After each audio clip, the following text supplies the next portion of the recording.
We are back again with Xiao Hong Shu. Why is my explore page so thirsty? Guys, I swear I only look for art tutorials and references here. This is an example of a very good reference.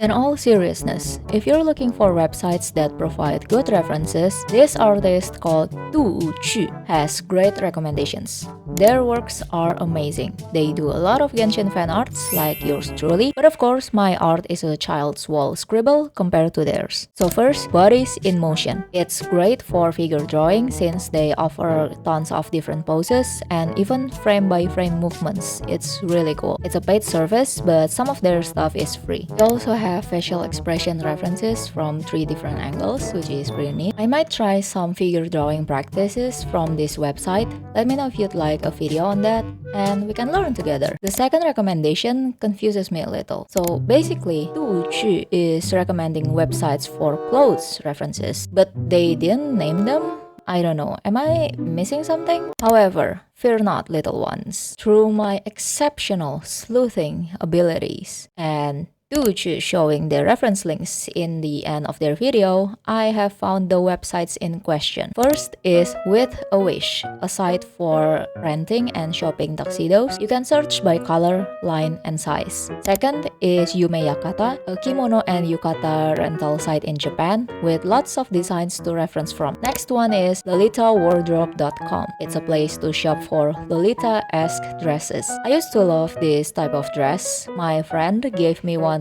as a gift back in high school and it was so beautiful. But now as I got older, I don't think it suits me anymore. Anyway, next website is Screen Musings, perfect for studying composition and cinematic illustration. Movie scenes often use specific compositions to direct the viewer's attention to actors or certain objects, which can also be applied in illustrations. You can also use it for color scheme references, and it explains what each color represents, giving you a deeper understanding of color theory. The last website is Pixel Squid, where you can find tons of 3D objects. They have everything from sports to autumn themes and even Santa's workshop. This site is a lifesaver when I need a specific object to draw but cannot find the right angle. Each object is quite detailed as well, which is great. Anyway, those are some recommended websites from artist Du Chu. I hope you find it helpful. I know I do. I will put the links in the description so you can check them out. Now let's move on.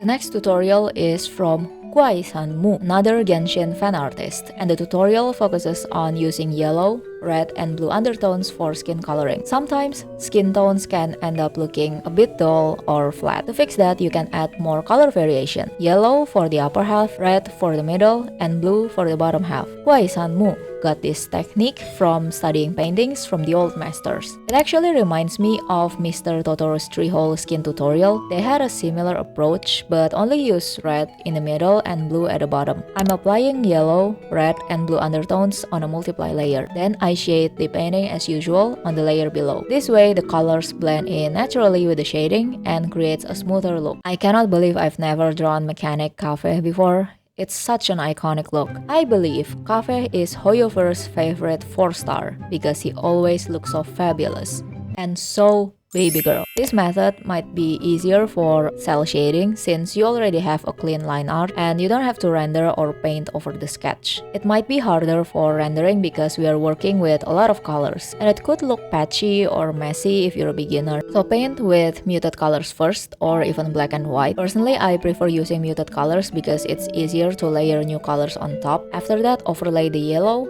red, and blue undertones on top of the painting. You can use either overlay or multiply layer. Let's try that on a finished painting. This is still in muted colors. I also want to try these undertones for the body. You might need to adjust the blue a little because it can look unnatural since it's a cool color. You can try using other cool colors as well, like green, gray, or purple. I think I like applying the undertones on finished painting with muted colors better because I don't really like rendering with too many colors.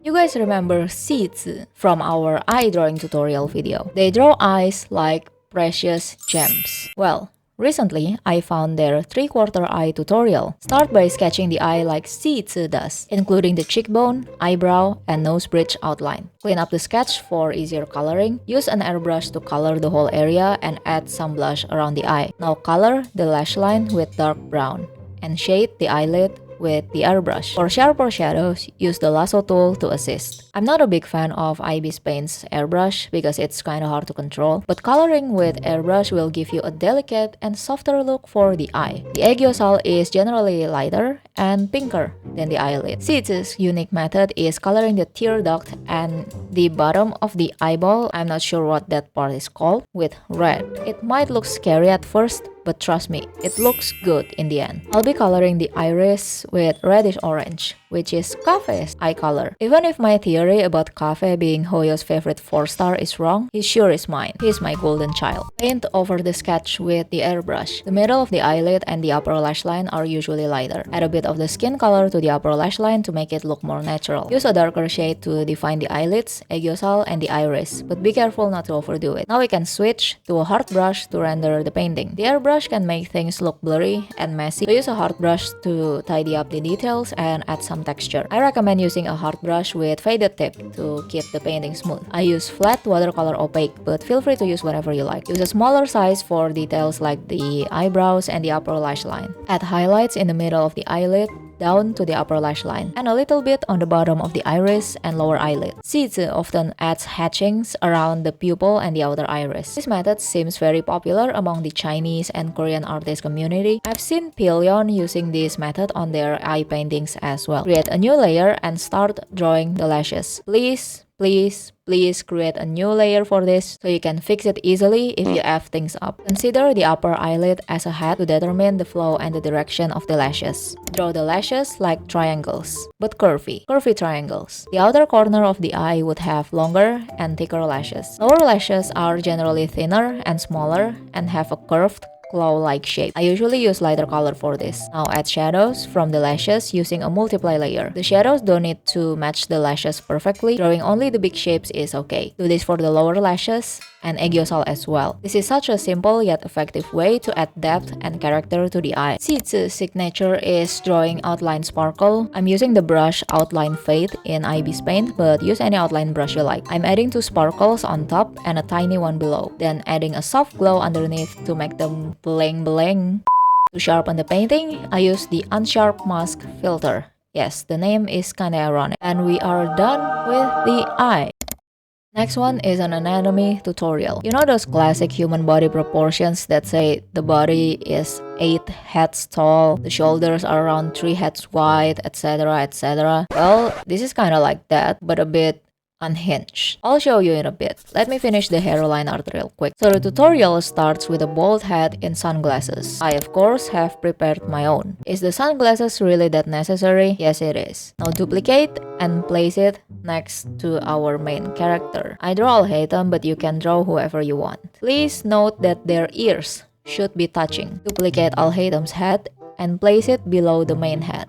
Somewhere around here. I will add some guidelines based on the tutorial. The middle of the bald man's nose will mark the nipple's position. I'm not even joking. Bottom Al-Haytham's eyebrows will be the collarbone's guide. Now we'll draw the body following these guidelines. Since the nips are positioned like that, the chest would be shaped like this. I don't know why it gets so big. Will this video get limited ads? Maybe. So if you guys think I'm off my rockers right now, this is literally the tutorial. I'm just sharing it with you guys because I cannot get this video out of my head. But honestly, the result looks pretty good. If you're drawing a guy from this angle, it works perfectly. I kinda like it. Thank you, Pu R Hua Hua Pa, for this amazing tutorial. It was such a roller coaster ride.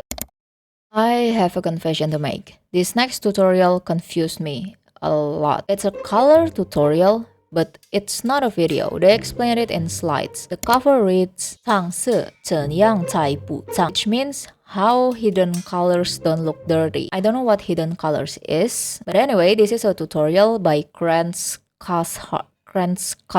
The next slide explains what hidden color is. I tried reading it in Mandarin, but who am I kidding? My Mandarin is shit. I tried reading the English translation, still don't get it. I tried translating it in my mother's language. I understand it. a little. So, if you look at this image, it contains 4 main colors, but it looks harmonious because the colors share a similar saturation. So, even if the hues differ, as long as their saturation levels are similar, the illustration won't look dirty or messy. I get the theory, but to put it in practice is a whole different story. I usually love adding bright, saturated highlights in my art, but this time I will tone them down to match this painting style. This painting has cool shadows and warm light. If you look at the color wheel, cool and warm colors are opposite of each other, making them complementary colors. Purple yellow, red green, blue orange are examples of complementary color combinations. Using complementary colors will create harmonious contrast in an illustration. I will finish painting this mechanic cafe in grayscale so we can add colors later. I'm not gonna finish the whole body since I want to focus more on the colors. Definitely not because I already spent all my energy making him look baby girl. I will switch over to Procreate because it's easier to make color adjustments there. First, I will apply orange and blue using multiply layer, then add the same color with the overlay layer. If I used overlay right away, colors would look very bright and overly saturated. These colors are looking a bit boring, so I will use a gradient map on the black and white painting. Procreate has a lot of gradient options and the harmony is pretty good. I'm picking the purple yellow gradient since it's close to our blue orange combination. I have already duplicated the skin and hair layers so I can add in the colors individually using the color balance tool, and then lower the opacity